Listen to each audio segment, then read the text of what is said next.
We all know that 2020 was a year like no other, and brands have had to adapt and evolve to survive.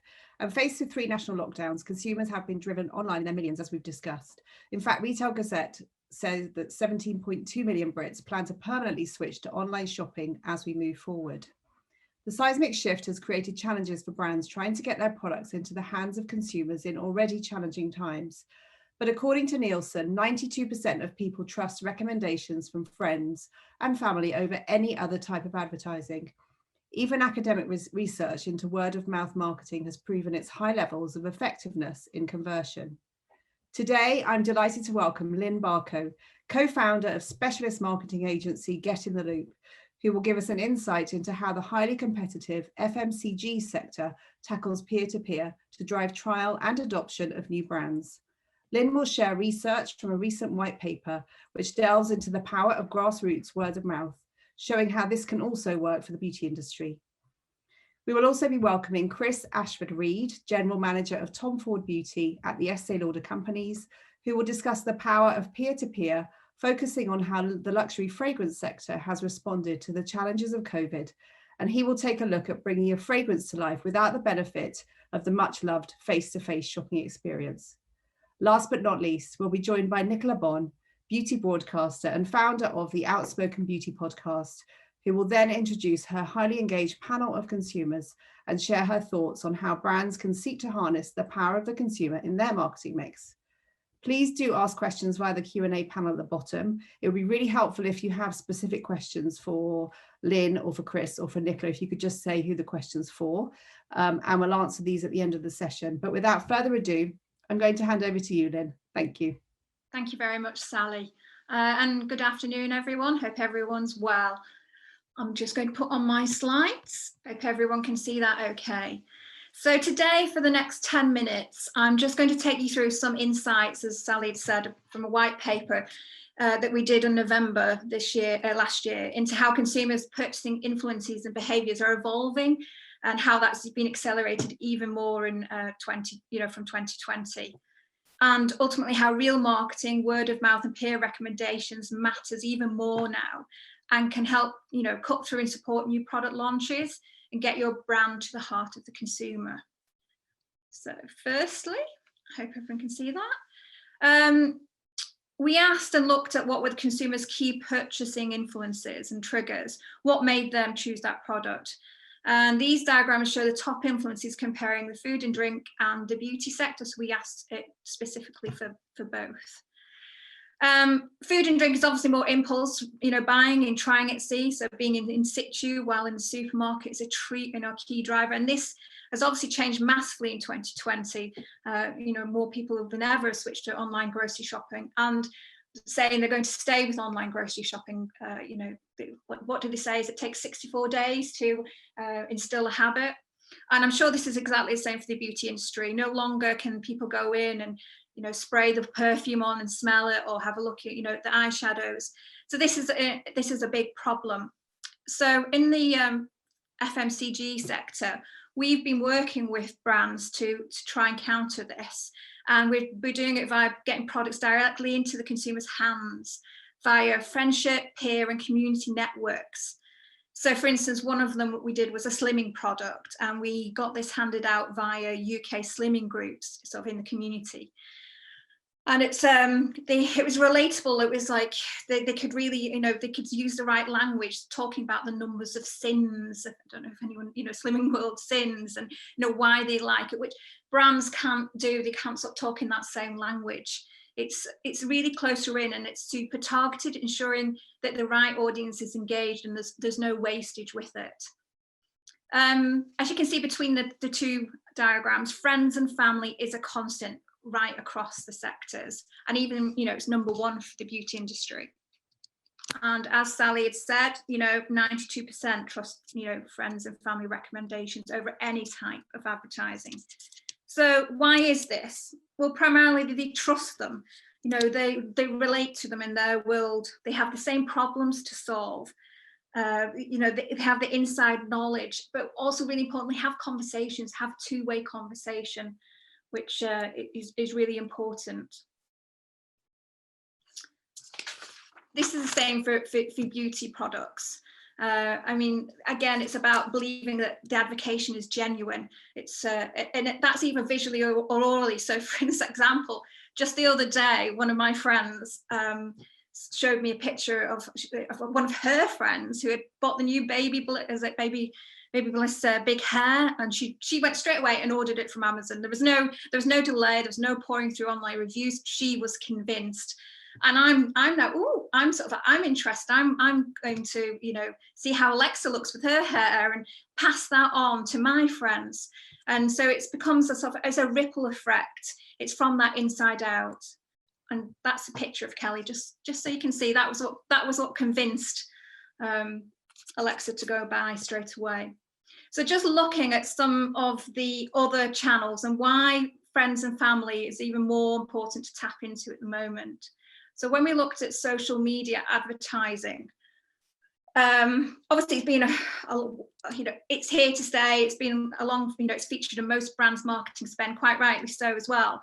But it's also evolving in the mind of the consumer. It's becoming a bit more of a counter effect is happening here. So yes, 2/3 are clicking on advertising, and now people really want to read the comments underneath. And consequently, if any negatives or comments are in there, begin to really put people off clicking. And we again heard from in the FMCG world, they're beginning to turn to grassroots word of mouth to try and counter this, to stop this sort of negativity. Because when they're finding some of the negativity on the Facebook feeds wasn't necessarily for people that they wanted to target in the first place, you know, and so it was clouding it.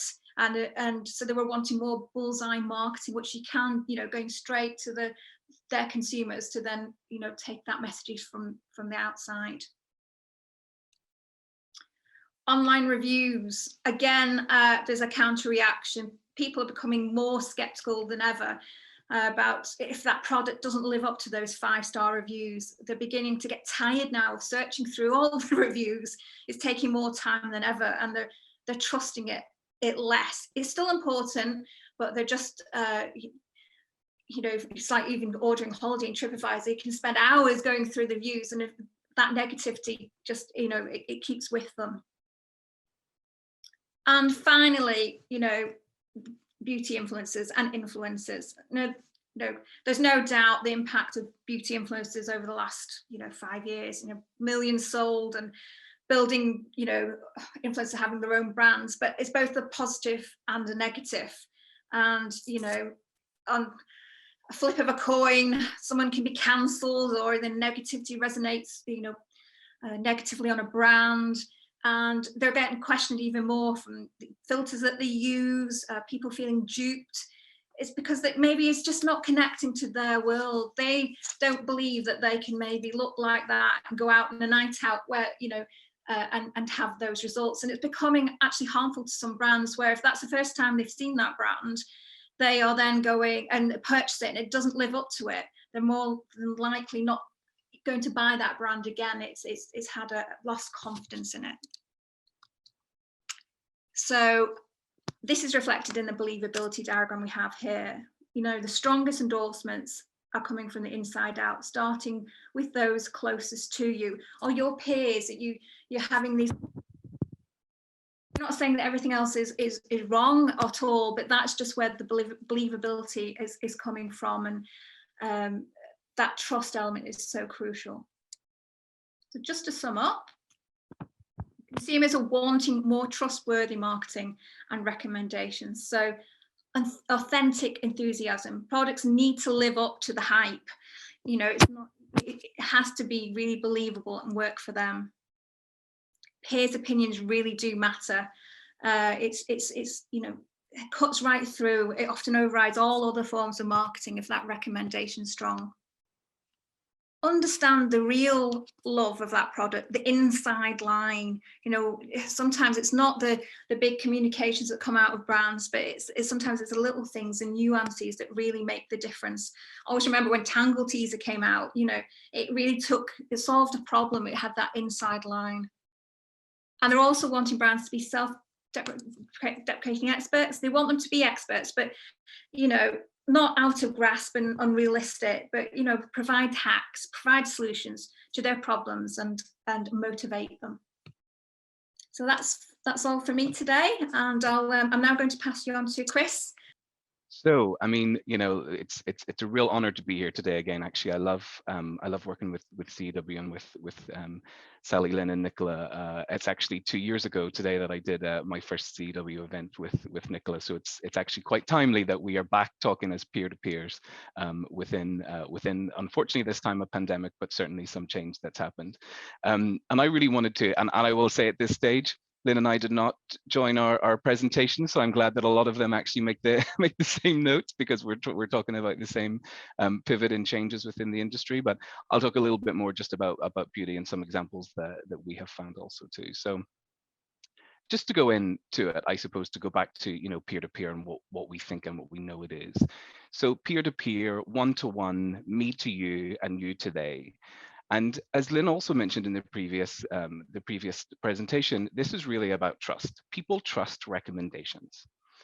But as we all know, this is not a new phenomenon. There's always been that devil on our shoulder for many years, many centuries, particularly through beauty, teaching us exactly what we want and what we want to find in product and purchases. But what I wanted to showcase here is I love this quote by William Shakespeare, which is, "Love all, trust a few, and do wrong to no one." And the key part to that is really looking at that trust a few. So we really take time to, even for many, many centuries, many years, to think about those people that we trust and that we want to get recommendations from. But the world has drastically changed. That connection of where you hear that peer-to-peer review, where you find that information, where you feel the trust is coming from, has spanned all over the globe, particularly in the pandemic, where we're all at home, we're connected to digital, where technology is at its height, and we are starting to hear and feel reviews from everybody in lots of different mediums.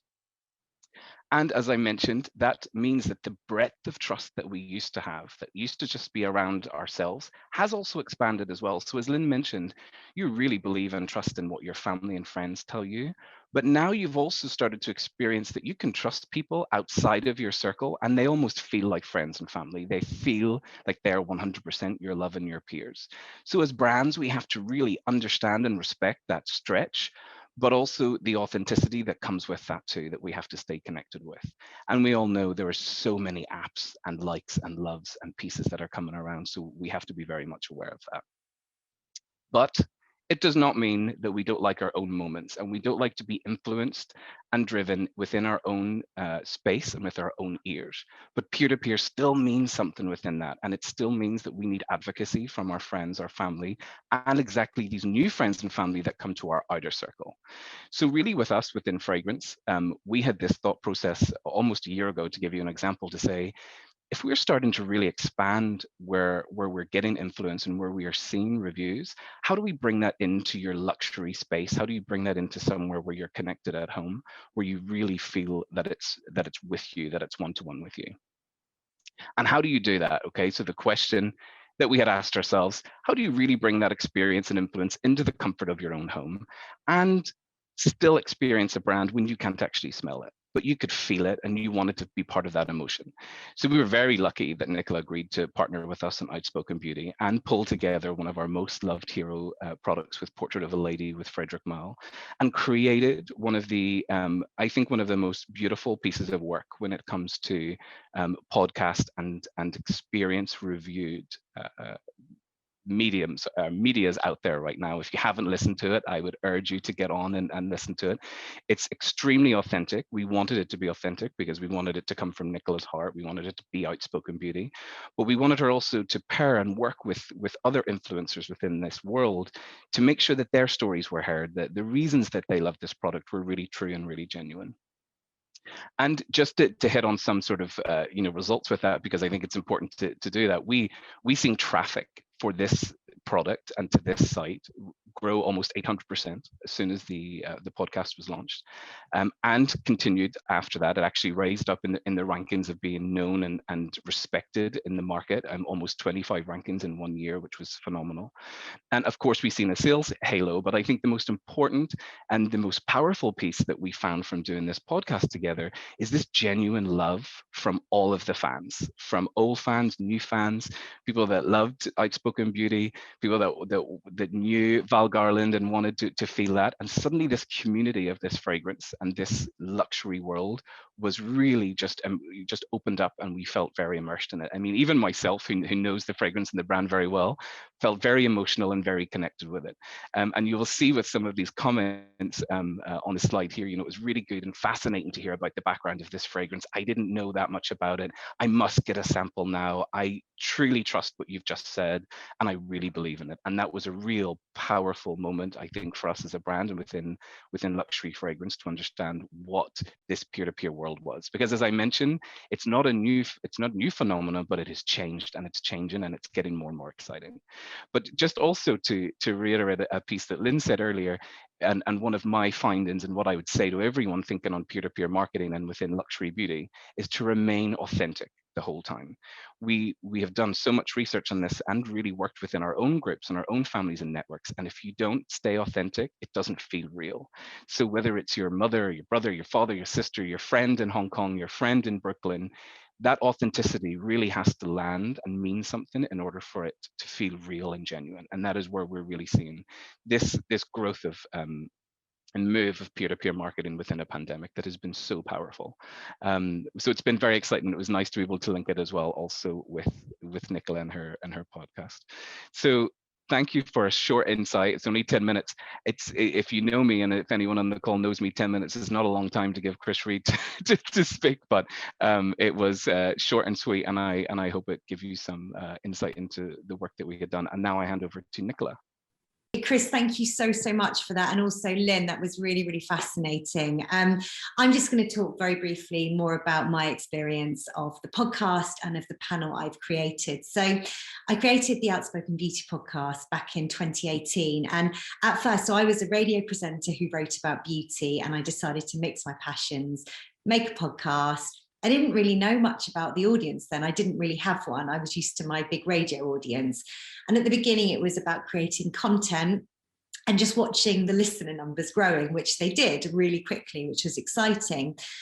But the more I shared on the podcast, the more I found that listeners started sharing with me. So listeners who'd been anonymous suddenly started messaging me about beauty, about their lives. I talked about things like my anxiety. Listeners shared their stories. And as you find with many influencers, actually, you find they build a natural community via the things that they're passionate about, the brands, but also their own life stories.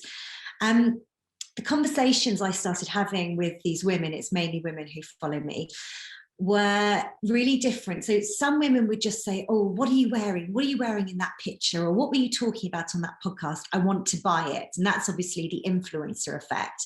But then on the other hand, I had people messaging me. I had a woman who was disabled saying, I'm frustrated. I don't feel that the beauty industry really represents me. I never see an advert with a woman in a wheelchair, or if I do, there's just one and then people forget about her. I had a lot of women of colour messaging me saying, the products you're talking about, I just don't know if they'd work for me. I had older women saying that they loved beauty, but they didn't know where to start and no one was really talking to them. So I was getting the great side, but also the more negative side, because this industry is so wonderful and so beautiful. And yet, as we all know, there's another side too that we are addressing. So many of us are addressing now.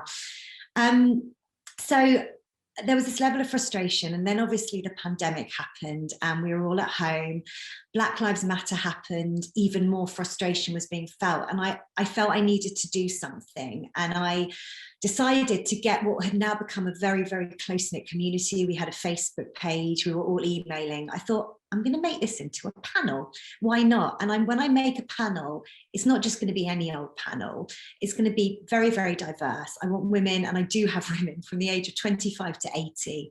I want every single ethnicity I can get. I want able-bodied, disabled. I want every skin type. And so I launched this panel, and within about 2 months, I had 350 women. And it really did fulfill what I'd hoped. I've got so many different people. So I had this panel. What do I do with it now? And I started getting in touch with brands, saying, oh, please, can we send stuff out? How can we work together? But what I was finding as well was it wasn't just a panel of women who wanted to try beauty. It was a panel of women who were passionate about beauty and who all started linking together on the Facebook group. So suddenly there was this gorgeous community, and they were all emailing me even more, and I was emailing them, and I started a newsletter. So I've got these, well, now more than 350 really lovely women. I know so many of them now by name, and I know their story, and I know what they need for their skin, and I know the beauty brands they love, and I know what they need. And I'm also giving them the opportunity to have a voice.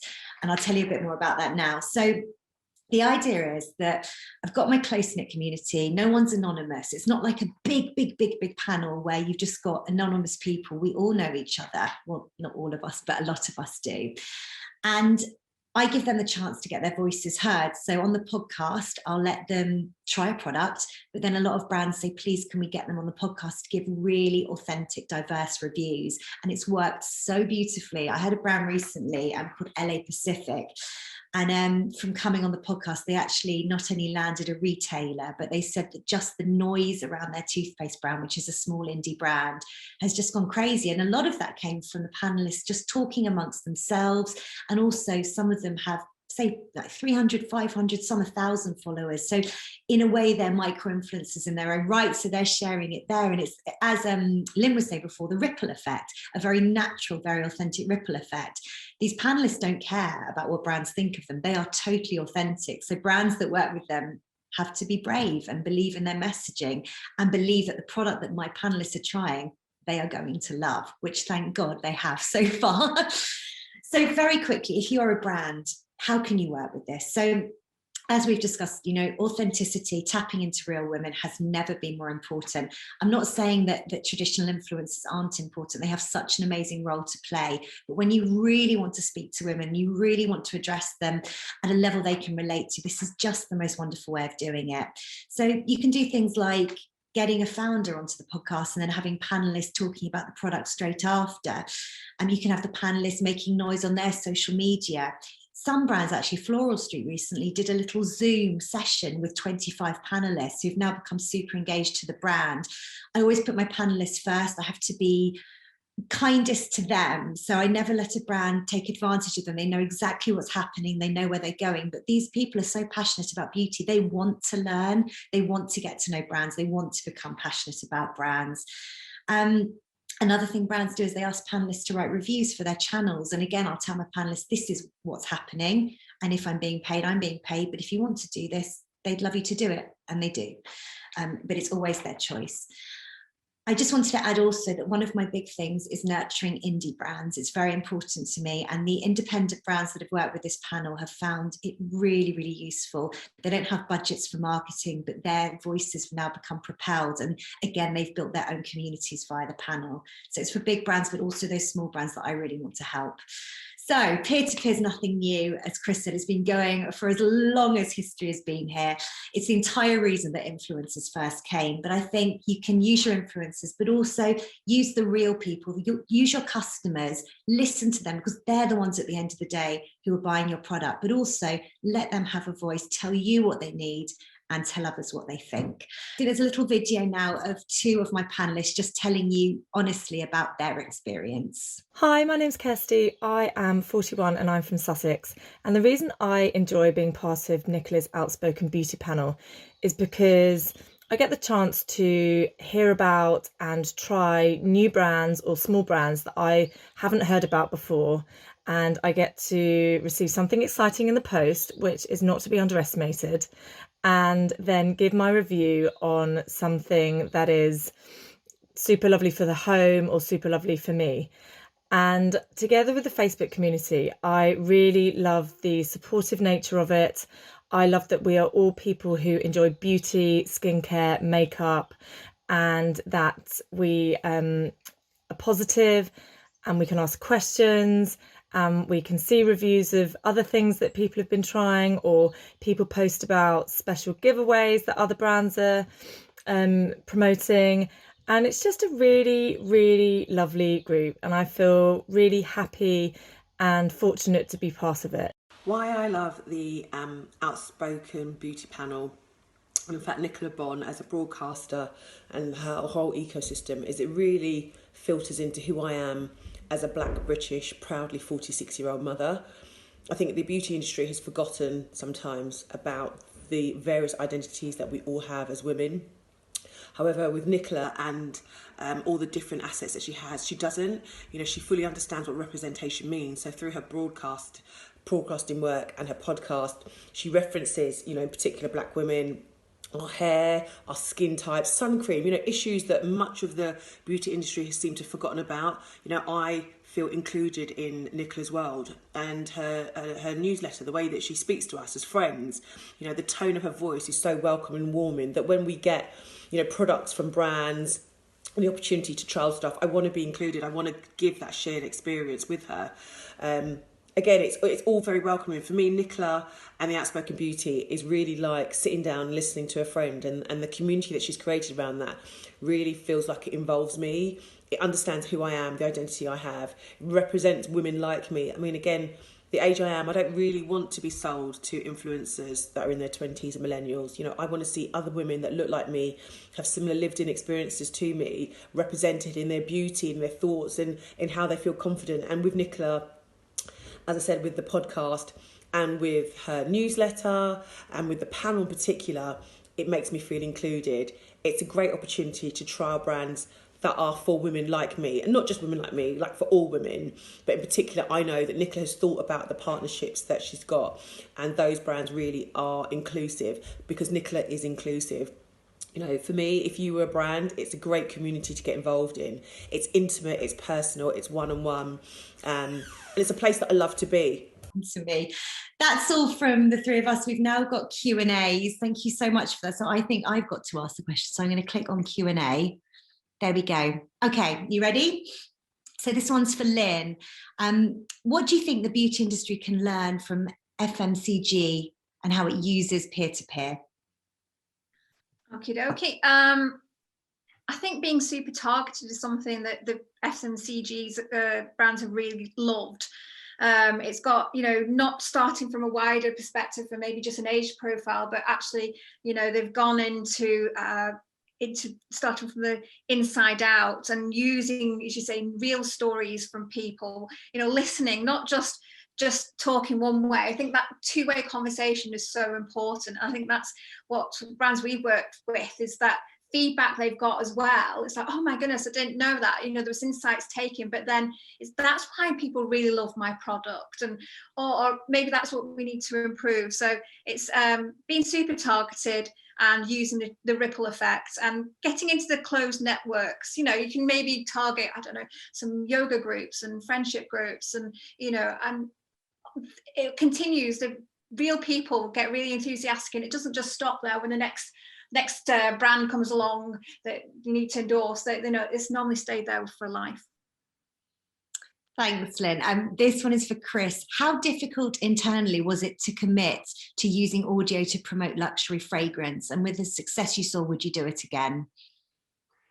So it's actually, it's an interesting one, right? Because I think there was more of a pre-pressure of almost thinking how you could convince internally to go in a different route. I think we always have this concern before you ask the question, but actually sometimes when you just take the risk and ask the question, you find that the answer is maybe not as difficult as you thought. So overarching, I'm very lucky. The Estée Lauder companies is one of the most beautiful companies for thinking differently and wanting to feel inclusive and be part of every consumer's lifestyle and role. So actually the convincing almost wasn't that difficult. The trying to explain the technology behind it and the stages we need to go, I think took a little bit more time. But the actual concept of I think we want to speak to our consumers has been Mrs. Estee Lauder's heart since the day on our she started the company. So I think that was almost that peer-to-peer many years ago and back in this new world just seemed to match in a beautiful way. Would I do it again? You already know we are doing it again. We would do it many times over, and I think we're now at that stage where we're trying to develop how does that live live forever, and how do you really re-promote and you really show our consumers that we have this content sitting in a different way that's that's changing how we sell fragrances, but also how we experience life and how we stay together. So 100% would do it again, if not already started to do it again. So that will be the next one soon. And this is actually, I think, a question for me, and it's just, what advice would you give to a brand who is nervous about receiving negative feedback?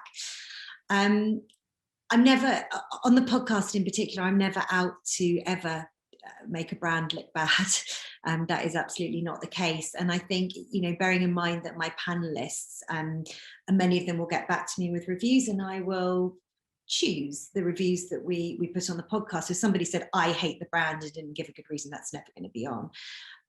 What we might have, though, for a brand is a balanced review. So if you listened back to some of the panelists' reviews, they've been very rounded. They said, I absolutely love this about it. It's done so much for me.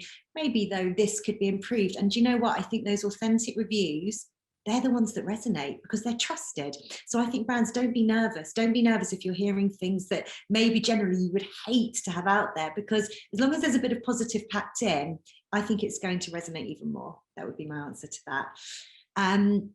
Francis says, I don't know if this is for Lynne or Chris, it just says, I saw terms like one-to-one, one-to-few, one-to-many.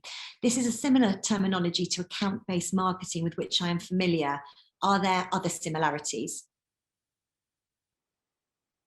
Lynne, do you want to take that? I'll pass to Chris. Sure, I can go in. Yeah, I think it was actually on one of my slides. So I think, hi Francis. I think, what you're saying of what, if I pick up correctly, is that it can be very B2C or B2B, and actually, I suppose in some ways, any peer-to-peer review, recommendation, support, mastercast, projection can actually go across all industries, right? Every product, every industry. I'm sure it spans through everything on Amazon, from all different categories and ways that we do it, and different media types, etc. So absolutely, I think it's very much a wide scoped subject in some ways. We probably could talk even outside of FMCG and luxury beauty. It kind of spans everywhere, really. So I agree. I think it's wide. And Cara, for me, wants to know, is there a fee for exposing products to the Outspoken Beauty panel? Yes, it's part of my business. However, there are lots of different ways to work with the panel. And in fact, there's going to be a media pack, I think, coming out on Friday, so you understand more about that. So, you could sell a product to 5 panelists, you could do a massive podcast with 30 panelists. So yeah, but yes, that is my business. So yes. Chris, what would your advice be for any brand looking to work with the Outspoken Beauty panel? I think my first piece of advice would be to speak to Nicola. I think that was where we really, when we first met and we discussed about this concept and where we thought the industry was moving, mainly driven on consumer. And I think, to be open about that, Nick and I have many conversations about where we think the consumer is going, because we are 100% consumers. We get so in love with the beauty industry, and we're so impassioned by diversity and actually bringing product to people that we actually sometimes will go off on tangents, and we may end up in the moon doing a podcast at some say, I'm not sure. But what that comes out of that when you actually have that discussion is, Nicola will really push you as a brand to try and find that hook and try and find exactly why you're doing it. And what she mentioned earlier is very true. If there's no authenticity to her panel, she won't go down that route. We will try and find a route that makes sense to the consumer, but also really matches with your brand. And that was one of the beautiful forms of what we created with the Frederick Malle podcast. Is it became very true to brand, but it was very true to the consumer and to the people that we wanted to listen to it as well. And I think that would be one of my advice: is have that initial conversation with Nicola. Really, have lay out what you want to achieve from it, but also what you feel your consumer wants to hear, either new consumer or current. And then really start to thought shower that scope of where you see it going. And I think those conversations always lead to some great executions and some great output. That's what we find. And keep that conversation flowing. It changes and it evolves and it moves and it ebbs and it flows, and that's where it becomes authentic, because it doesn't feel almost computeristic in a way. It doesn't feel like it's robotic. It's real, and that's what I felt. And I don't know if you felt the same, Nick, also, but that's what really feels beautiful about podcasts and sound strategy, full stop, that we talk about, is the genuineness of how it feels, maybe non-robotic and very authentic. Yeah. I like to be really, really creative with clients. I like to work with them, get your brief, but stretch it and take it to the extreme. And also the authenticity. Whoever my guest is on a podcast will talk about how to be natural and authentic. So I'll never, ever give questions in advance, ever. And I learned so much from your podcast, outside of the episodes that I've been working with you on. I still learn so much as a consumer and somebody in this industry, and just as a human, I learned so much through it. Whether personal mindfulness, diversity, product, and it's a really great way to take a walk almost sometimes, I think, with the podcast as well. It's great to get your mind there. I think that is it from the question point of view. I'm going to hand back to Sally. Thank you all so much for your time this afternoon and for these really interesting insights into the real immense power and authenticity of peer-to-peer, and how it can be used. If you have any further questions and you get off this and you think, oh my gosh, I wish I'd asked X, please let us know and we can channel it through. I always have a bit of housekeeping. Ask my husband, there's always things to do. I just wanted to flag some upcoming events which you can find on the CW website. We have sessions on imposter syndrome with Peter Sir. We're going to be doing a session around marketing to older audiences, the return of the Founder Series, which we did last autumn with Caroline Hirons and Miriam Zamani. And then we've got some really great insight sessions, exclusive ones from our partners at Google, Mintel and NPD, which I know are always very popular amongst the CW members. Also a bit of a random one. I had a call yesterday from Fashion Trust Arabia, which is like the BFC in Middle East, and they're really keen to hear from any beauty brands who are looking to launch in the Middle East, and they want me to send contacts to. So if anybody you know or think you know people, ask them to get in touch with me, and I can put you in touch. Sally at cwuk.co.uk. But for now, thank you all. Thank you, Lynn. Thank you, Chris. Thank you, of course, Nicola. And thank you to all of you for joining us. Do keep in touch. Take good care, and we hope to see you soon.